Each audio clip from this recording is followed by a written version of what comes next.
As a former NFL defensive tackle, Brandon Noble has dealt with more than his fair share of physical injuries. Over the course of playing football for as long as I did, you get dinged up. And I've separated my shoulders. I've had more concussions than I'd like to know about. Broken both my hands, I've broken a leg. But none of these football injuries could ever come close to the kind of physical threat Brandon would eventually face. That's because during an operation to repair one of his injuries, Brandon came in contact with a more formidable opponent than any he had faced on the football field, a drug-resistant bacterial infection known as methicillin-resistant Staphylococcus aureus, or MRSA. I was playing for the Washington Redskins. I was going into my 6th year in the NFL. I popped some cartilage loose in my knee and had to go get a debridement, just a routine scope washout. 8 days post-surgery, they took the stitches out, and that night I had a hot spot flare up over one porthole. My knee felt like it was being lit on fire. The doctors that admitted me to the ER, and an infectious disease doctor came in. 48 hours later, the doc says, if you'd have waited another 24 hours, this would have potentially killed you, or you would have lost your leg. The only effective treatments against such a severe bacterial infection are antibiotics. But Brandon's infection was resistant to the most commonly used medications. Each time one antibiotic didn't work, the only solution was to take a stronger one. Brandon quickly learned that the side effects of these drugs can be nearly as hard on the body as the actual illnesses they are designed to treat. All these antibiotics take a toll on you.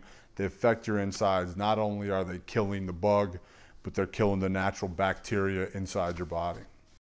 Antibiotics, most notably penicillin, became widely used during the World War II era. The discovery was hailed as a medical miracle, saving countless lives and easing the complications of many feared diseases and infections. But in 1943, just 4 years after drug companies started mass-producing penicillin, infectious bacteria began to appear that were resistant to this treatment. Today, after more than 50 years of widespread use, antibiotics no longer perform as they once did. But to truly understand the problem of antibiotic resistance, it is first important to understand what antibiotics are and the role these drugs play in fighting disease. Most of the drugs we use are antibacterial to deal with bacterial infections, and they basically either inhibit or kill bacteria and allow the body defenses to mop up the remaining infection and cure the patient. The striking thing about bacteria is that they can multiply as often as every 20 minutes.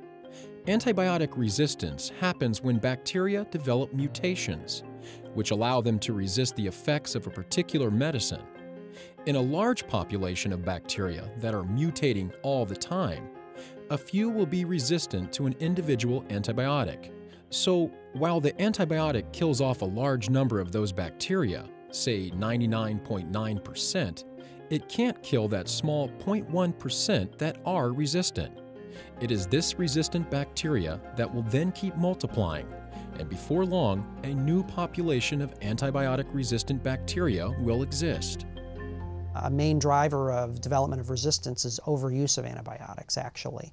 And so that's why trying to use antibiotics judiciously or the right way makes a difference down the road, so bacteria don't have that chance to learn how to be resistant.